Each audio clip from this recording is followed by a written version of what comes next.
Tolentino. Oye, y hoy comenzaron las clases en el sistema público. Ahora la pregunta es, ¿cuál es el verdadero reto cuando obviamente empiece el racionamiento? ¿Podrá educación garantizar la operación de las escuelas sin agua? O sea, la discusión, y para contestarnos llega el representante del PNP, Joel Franqui, y la representante del PIB, Adriana Gutiérrez. Gracias por estar aquí en la mañana. Buenos días, Adriana. Good morning. Saludos, bienvenidos ambos. Gracias, buen día. Esta mañana escuchamos las expresiones del secretario de Educación diciendo que la mayoría de los planteles escolares ya están listos, pero la verdad es que tenemos una nueva emergencia. ¿Qué ustedes piensan? Bueno, yo creo que en Puerto Rico siempre estamos en los extremos, o hay un huracán, hay terremotos, hay sequía, hay mucha lluvia y tenemos que ir adaptándonos.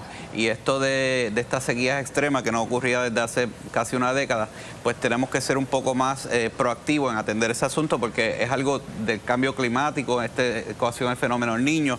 Y creo que hay escuelas que sí estarán preparadas, que tienen cisternas. En mi zona, por ejemplo, que siempre tenemos un problema de agua potable, pues la mayoría de las escuelas, si no todas, posiblemente tienen ya todas cisternas, tienen generadores porque muchas son refugios, pero en áreas de acá que son zonas que no tienen ese problema constante, sino que en el último año lo ha tenido, pues con el dinero que la Junta ya aprobó, que tiene disponible, pues tenemos que poner al día todas esas escuelas en cuestión de equipo, de tener cisternas, tener generadores para estar preparados. Mencionó el secretario más temprano que estaban dirigenciando una orden para la compra de 200 cisternas, si no estoy equivocado, pero un departamento que tiene deudas con terapeutas de educación especial, tiene deudas con los transportistas, tiene deudas con diferentes personas en el ministerio, también el magisterio, ¿realmente puede poner la escuela a funcionar en tan corto tiempo para este evento atmosférico?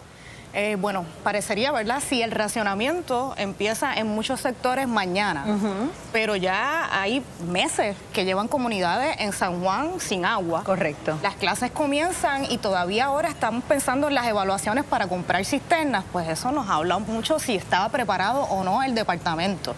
Otro de los problemas que es parte de lo que se ha reseñado en las noticias es la falta de empleados de mantenimiento también en el Departamento de Educación Pública, que se han tenido que recortar por recortes presupuestarios.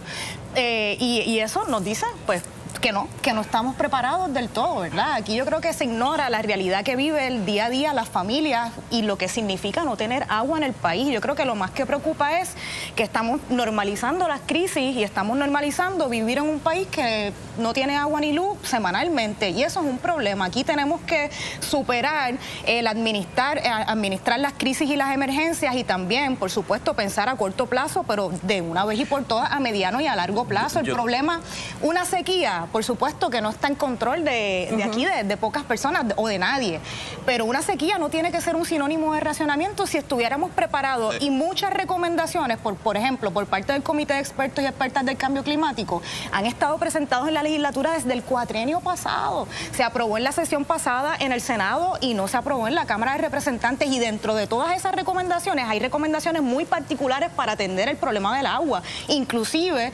implementar cisternas en las escuelas del Departamento de Educación Pública con captación del sistema del agua. La mayoría si lo hubiéramos hecho en aquel entonces, quizás hoy no estuviéramos teniendo esta conversación. La mayoría de ellas, muchas tienen cisternas. En mi zona pues estamos más preparados porque no ocurre lo mismo, pero yo creo que el gobierno y el Departamento de Educación tiene que tratar las escuelas como si fuera el hogar de cada uno.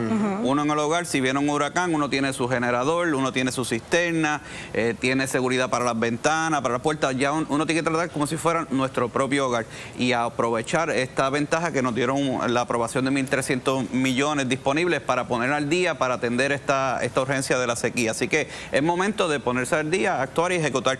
Yo creo que existen tecnologías que tenemos que evaluar ahora mismo. Nosotros vamos a empezar desde la Comisión de Desarrollo Económico, evaluar la desalinización, ¿verdad? Porque creo que lo de la sequía en el futuro va a continuar. Hay países como Israel que ya lleva años con desalinizadoras en un desierto y le está funcionando. Yo creo que muchas de esas era imposible tener efectivas. De hecho, hay una tecnología que cogen unas máquinas, cogen el del medio ambiente, sustraen el agua y tú te la puedes hasta tomar. Pues a veces no hace falta ni tener una cisterna. Franqui, todo eso suena maravilloso. Lo que a mí me preocupa es que si de repente aquí comienza a llover en cantidades abundantes, se llenan los embalses, ¿de verdad le van a dar seguimiento, continuidad a ese tipo de temas? Es como que le hacemos caso cuando estamos en la emergencia. Claro, yo creo que debemos ser más proactivos y que va a ser algo más continuo, aunque no queramos, vemos que el cambio climático... se ignoró el comité, como está diciendo Adriana. Bueno, estaba todavía en la Cámara de Representantes, pero las agencias de por sí, ya muchas de ellas pueden tomar medidas sin tener que estar aprobados para ser más proactivos en esa dirección.